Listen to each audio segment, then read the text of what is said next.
Hello guys and welcome to my YouTube channel. My name is Ademola Badmus. If this is your first time, please do not forget to like and subscribe.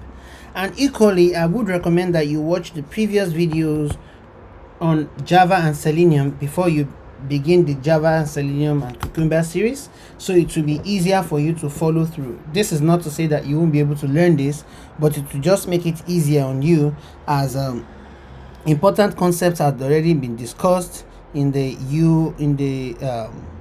previous videos, like setting up your Chrome driver and setting up your Java on your system, whether it is Windows or a MacBook.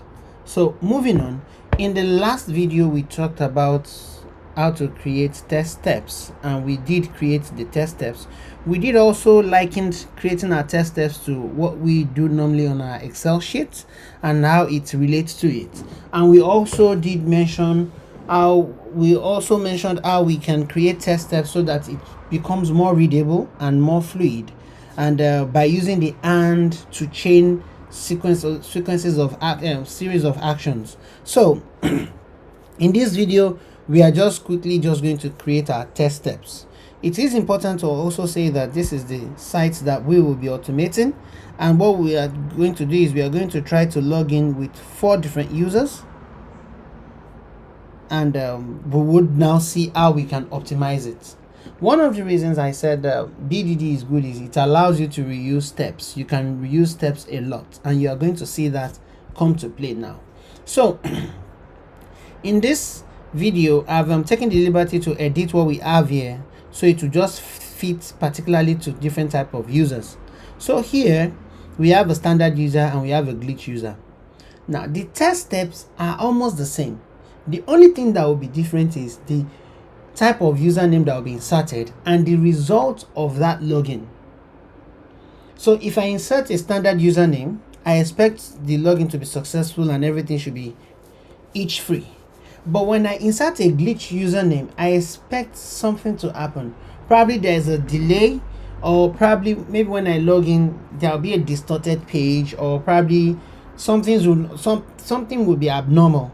So you see that in those steps, the two main differences, the username type and the result of the login.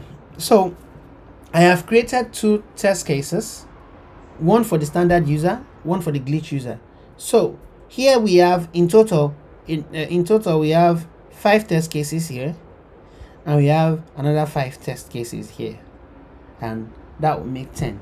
But in our step definition, we would not need to repeat some steps that are actually common, like launching the app, inserting the password, because the password is the same for every user. That is why there is no need to do it. And the same thing as login button.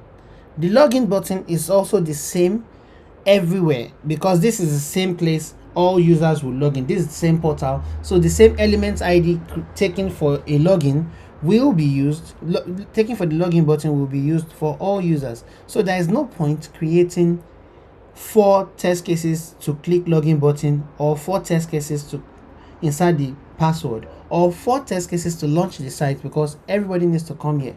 So this also points to the fact that those kind of things can be like, okay, yes, on your test case, on your Excel sheet, you could have some prerequisites like, yes, you have to have this, you have to have this, you have to add this. So those kind of tests, they are like preconditions, you can reuse them, right?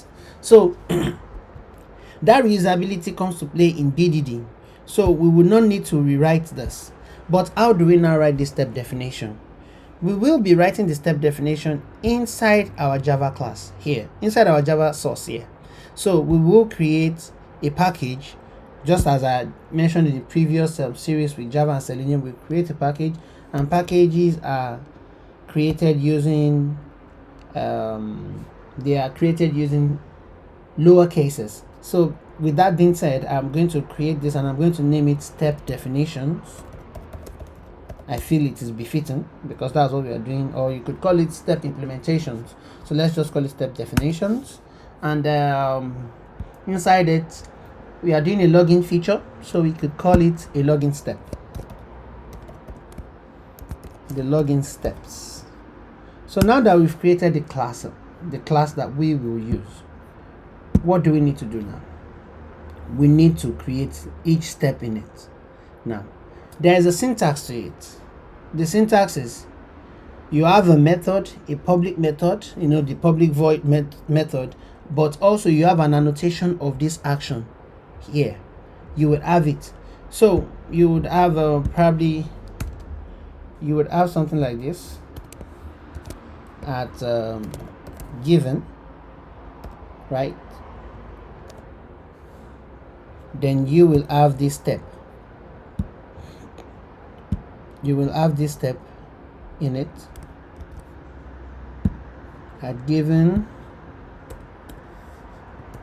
You will have this in it. Then under it, you have your step. Let's say launch page. Let's just call it launch page or something, right? Then you do this. So you have something like this, but there's a faster way to create this ourselves. There's a faster way, and the fast way to do that is just come here and run your just run the feature file. Expectedly it will fail, but it will give you the snippets of what you need. So let's run this. As you can see, it failed, but what did it do?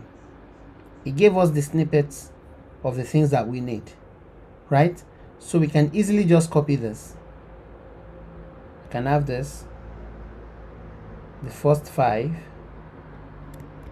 We can have this and put it in a method file here, right? And here we don't need to import all this anymore, because that's a repetition of imports, because they are coming from the same source. So we could just put a wildcard and it would cover for everything. So it means everything inside here can be imported.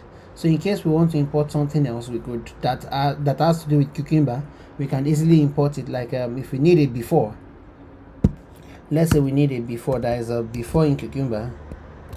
So if we need it before, we can easily pick it. It should, it is seen differently. Wow. Now you learn every day, because this is quite different when you're using Cypress or when you are using Python and Behave. So which we will still get to in future. We'll still get to Python and Behave in the future, but well, it still follows here too that if you want to use after, if you want to use the after method,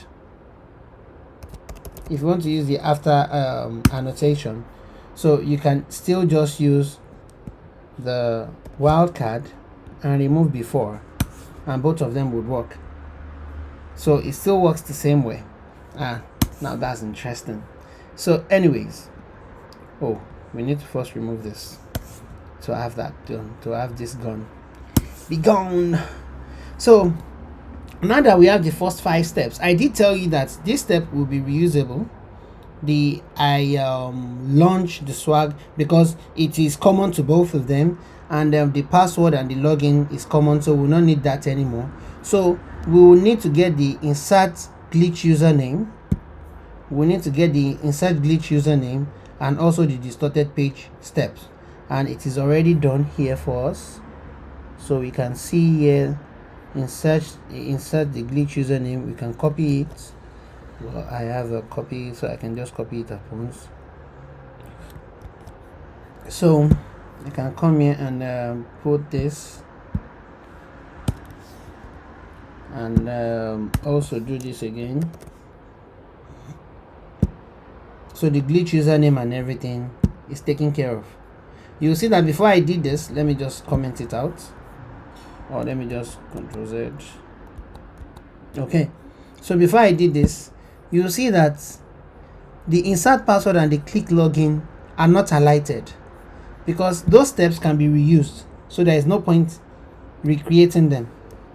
But when I added this and this, they are no longer highlighted, so we have a step. But let us test if this structure would work by just putting some print statement here first. So in the next what's it called, in the next video, sorry, pardon me, in the next video we will talk about how come this is not working. Shortcut should work.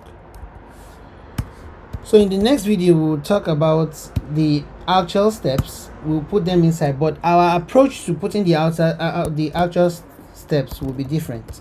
Launch page, let's write this here, launch page 1. Let's do this to just differentiate it. So our approach, as I was saying, our approach to writing our test implementation is going to be the same model that we talked about in our previous video with Java and Selenium, where we used the page object model and we had our page object runner in our main Java source, right? So that's the way we are going to create our step implementation, and we will now import it into the step definition. Okay, so that will happen in subsequent videos, and after that we'll also see how we can equally optimize our scripts from the feature file perspective and also from the step definition perspective. Okay, so let's quickly test this. So this is launch page. This will be inserted standard username, inserted standard username, right? So let's just move on. Inserted password, and this would be clicked login. Okay, so made a mistake there. So inserted password. So we change this on the clicked login button. Clicked login button. Let's call this one inserted password 1 to differentiate what's going on. Oh, it will still be the same thing anyways because it can be reused. It can be reused, so it won't change, but you will see that inserted password will be done twice and login button will be done twice as well. So you see the product page. So send product page, send product page, and while this one is inserted, let's just copy this. Okay, inserted this. That's glitch username, and then the other one, the last one, is scene distorted products page. So we have scene distorted product page. So with this, let us run our test and see what goes on. So with this, we've run it now. It's successful. So the first part, it launched the page, it inserted the standard username, it inserted the password, it clicked the login button, and it has seen the product page. While the second one, it launched the page, inserted the glitch username, inserted the password, it clicked the login button, and it has seen a distorted product page. So everything together is what you have here, and the whole summary can be taken from here. The test result, you can see 2 scenarios passed, 10 steps passed. Can you see 10 steps was implemented, was passed, but only 7 was implemented. So it shows that BDD allows you to reuse steps, but this is not just the simple way to reuse steps. There are more ways that you see the step reusability of BDD and how powerful it is in the next videos. So thank you very much for getting this far with me. Do not forget to hit the like and subscribe button, and also the notification bell, because I'll be making more videos concerning automation, and we'll still get to the part of API and mobile automation, God willing. So see you in the next video. Bye bye.